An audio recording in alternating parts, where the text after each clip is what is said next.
Guys, dito sa amin, sa society namin, every morning, bago mag-lunch, may mga naglilibot-libot na naglalako ng mga gulay.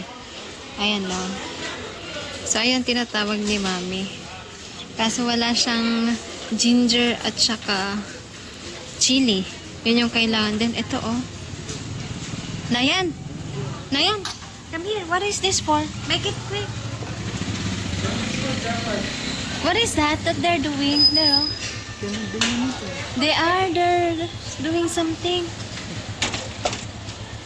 Wedding or what? Wedding? Wedding ba? So guys, pati rin si Nayan, hindi niya alam kung ano yun. Then meron din, eto. Nan, how about this? What do you call?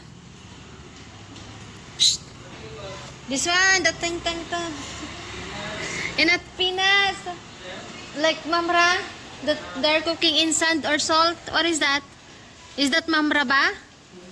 Mamra daw yun, guys. Ayun, oh. Mamra? Bungla. Ay, bungla. O, bungla daw. Ha? So, eto si Nayan, nagpiti. Ayan. Bali, Nayan is doing diet for 1 month already. We must do the before and after. You take a picture. Really? So we can. Picture of before? We don't have. Don't picture there. Why? What if you will not reach after? Hindi daw niya ma-reach yung after. Before lang daw. Tapos kaya hindi siya nagpipicture. Pero nakita ko naman na yung result ng kanyang pagod. But I can see the result now. So, lumit na yung kanyang tummy bells, yung kanyang tabs. Guys, tignan niyo naman yung naghakot ng basura dito sa amin. May pasound na siya. Dati wala. So guys, ito yung pangre-regalo namin bukas sa ikakasal na kaibigan ni Nayan. It's gold. 24 karat. 24 karat gold. Frame lang siya guys ha. Ayan, ganda.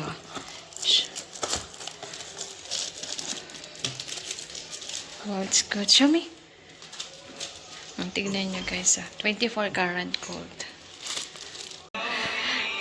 Nayan, you can just do it naman properly. Just the normal only. What is the normal? You just do like this, oh. Then the other side. So, ayaw daw niya ng ordinary na pag-wrap. So, eto, nanonood siya. Show me. Ayan. Tignan natin kung anong design. This is double. Ito double.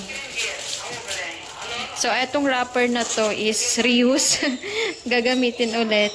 Kasi ito is pinagbalutan ng wrapper ng gift ni Hardik dati.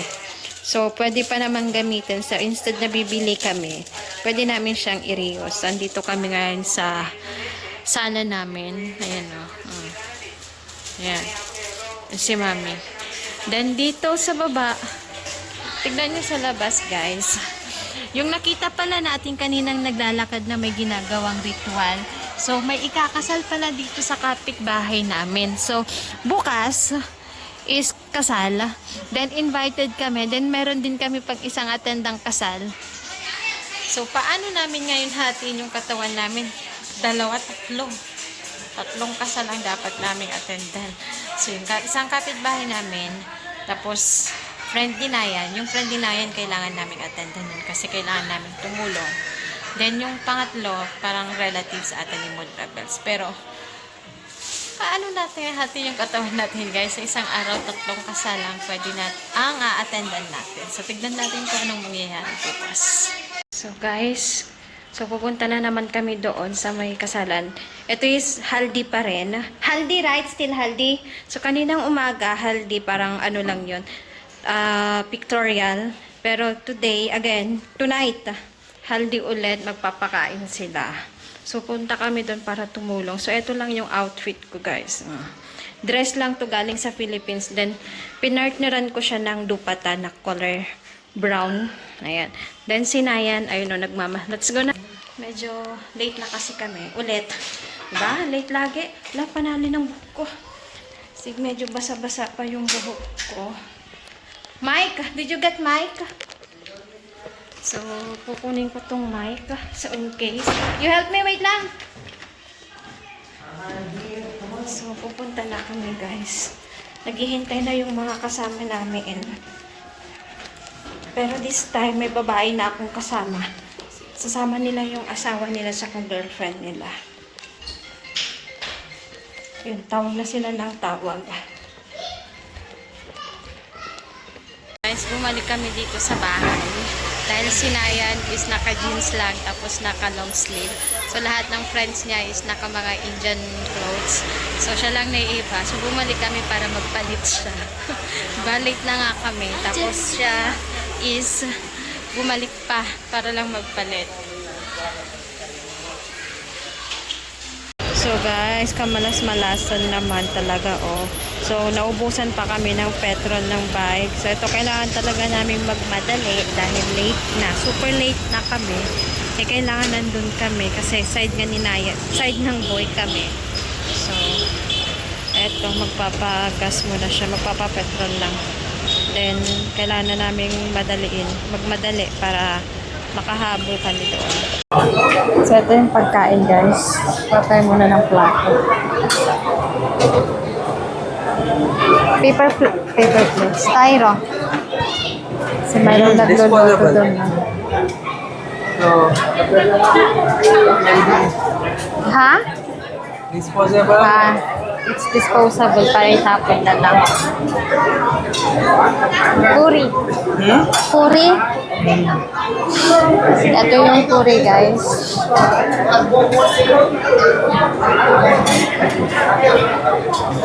Be. Be, o ni Be? Pas.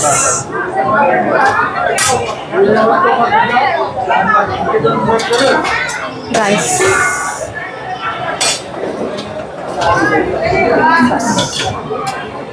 Asa check?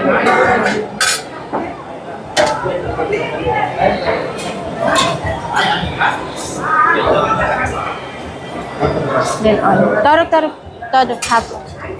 Bas. You will get chas?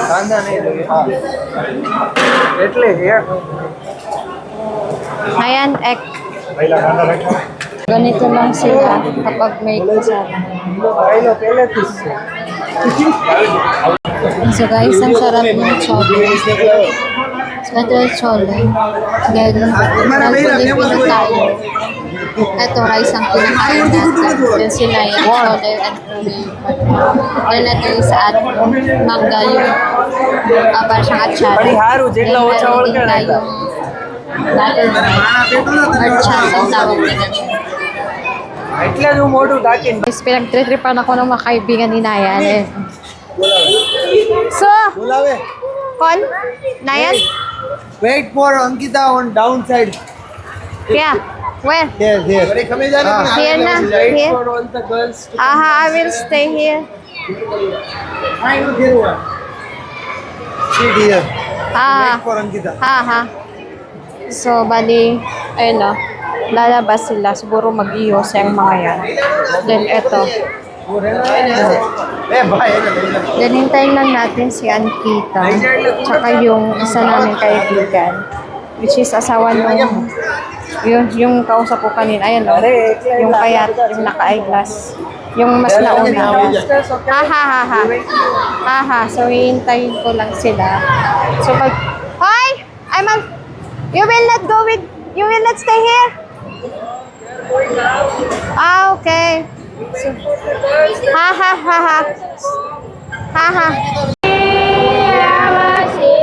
So guys, ito na sinusunod nila yung PPA yung pagpahid ng yellow powder sa mga bali dito is groom lang, yung sideline ng groom lahat na nandito. So wala yung bride. Dahil kumakanta sila.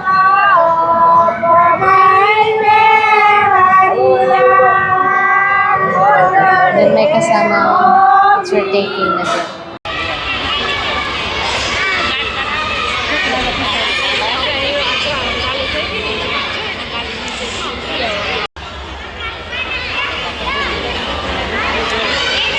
naman yung buhok ng bata. Nakatayo. Yung bata. Diba? Ganyan yung uso ng buhok dito sa India ng mga bata. Hindi, Dora. Ang sama ng ugali nito, oh. Palakihan daw ng tiyan. Mula sa malaki hanggang sa papaliit. Sira ulo talaga to kahit kailan. Ano? Palakihan daw sila ng tiyan. Buti hindi na wala sila, hindi siya yung pinakamalaki. Tapos na ang pag-marinate kay groom. Kumpleto na lahat ng rituals. Siyempre, hindi mawawala ang saya at kulitan at dahil nasa India tayo, automatic may garba na talaga. Hindi pwedeng walang sayawan. Pagtugtog na ng garba music, wala nang hiyaan. Hindi rin tayo magpapatalo sa sayaw kahit pagod na sa buong event, go lang ng go. Ikot dito, palakpak doon, sabay tawa. At eto pa ang plot twist. Ang mga katabi ko pala ay mga asawa ng mga certified bully sa group. Yung tipong tahimik at mukhang mababait pero alam mo pag nabubulol pa ang taga-voiceover nyo. Pag nagkasama-sama na, asaran na naman. Kaya kailangan kong galingan sa sayaw. Baka mamaya may mag-commentary session na naman pagkatapos. Pero kebs lang, basta enjoy ang moment. Wedding vibes, good music, full energy at konting bardagulan sa gilid. Perfect combo.